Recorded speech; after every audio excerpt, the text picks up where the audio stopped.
मी आजपर्यंत ऐकून होतो की डोंबिवलीकर जे काही करतात ते नाविन्यपूर्ण करतात। गेली 8 वर्ष महाराष्ट्राची संस्कृती आणि विशेषतः मराठी भाषा जपण्याचं काम या संस्थेच्या माध्यमातून होतं आहे। मी खरोखरच मराठी भाषेचा मंत्री म्हणून त्यांचं मनापासून कौतुक करतो आणि मी देखील खात्याचा मंत्री झाल्यानंतर गेल्या 10-15 वर्षाचा स्वतःहून आढावा घेतला।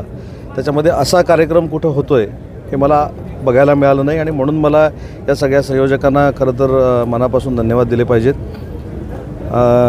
त्यांच्याशी चर्चा करून मग मी नंतर आपल्याशी बोलणार होतो, परंतु माझा प्रस्ताव या संस्थेला एक शासन म्हणून असा आहे की ज्या ज्या ठिकाणी मराठी विश्वसंमेलन होतात त्या ठिकाणी शासनाला या सगळ्या मंडळींनी जर सहकार्य केलं तर हा अदलाबदलाचा जो कार्यक्रम आहे पुस्तकाचा हा महाराष्ट्रभर जाऊ शकतो।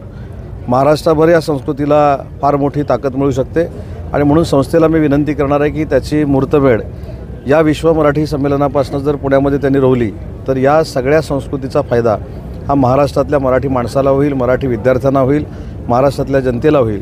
आणि म्हणून ज्या ठिकाणी हे तर 9वं वर्ष आहे, 8वं 9वं वर्ष आहे, परंतु माझी त्यांना विनंती आहे की विश्व मराठी संमेलनामध्ये त्यांनी हा जर कार्यक्रम केला तर त्याच्यावर खर्चाचा बोजा काय त्यांच्यावर येणार नाही। मराठी भाषा म्हणून आम्ही सगळे करू, परंतु एखादी संस्था किती ताकदीचा कार्यक्रम मराठीसाठी करतं हे नुसत्या महाराष्ट्राला नाही तर देशाला आणि जगाला कळेल।